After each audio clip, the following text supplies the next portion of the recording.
উত্তর কলকাতার signature dish মাছের কচুরি।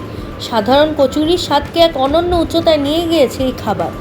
তবে আজ ভেটকি মাছের পুর দিয়ে নয়, রুই মাছের পুর দিয়ে তৈরি করে নিচ্ছি খাস্তা কচুরি, আর সাথে থাকছে মাস্ট হ্যাভ আলুর দম। তো কিভাবে তৈরি করছি দেখে নেওয়া যাক। প্রথমেই মাছের পিসগুলোকে সেদ্ধ করে নেওয়া হয়েছে, তারপর ওগুলোর কাঁটা ছাড়িয়ে নেওয়া হচ্ছে। তারপর মাছটাকে স্ম্যাশ করে নেওয়া হলো। এরপর কড়াইয়ে সরষের তেল গরম করে পেঁয়াজ বাটা দিয়ে দিচ্ছি।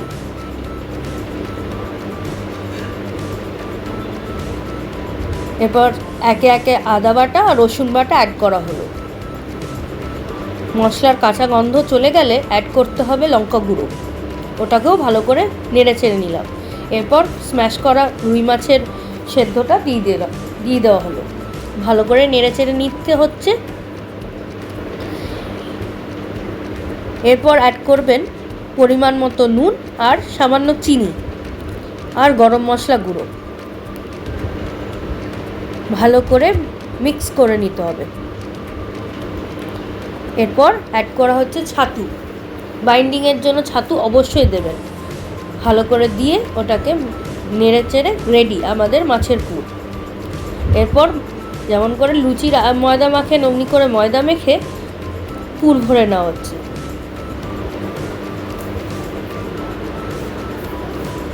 উত্তর কলকাতার অলিতে গলিতে এই মাছের কচুরি তো খুব বিখ্যাত। তো আজকে এই মাছের কচুরি বাড়িতে তৈরি করানো হলো। মাছের পুরগুলো ভরে নেওয়া হয়েছে। এরপর একে একে বেলে নেওয়া হচ্ছে কচুরি। আমার একটাই রিকোয়েস্ট, এই চ্যানেলটা আমার মাকে ইন্সপায়ার করার জন্য আমার তৈরি করা।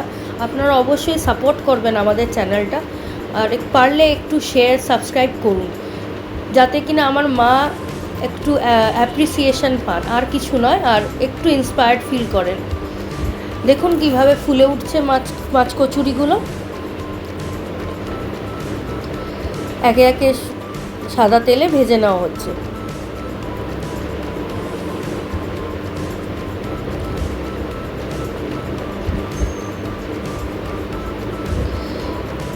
মাছের kachori is ready to serve. মা সার্ভ করে দিলেন অ্যান্ড ইটস রেডি টু ইট। খেয়ে দেখলাম অসাধারণ খেতে। আর যদি পছন্দ হয় একটা লাইক, শেয়ার আর সাবস্ক্রাইব করে দেবেন।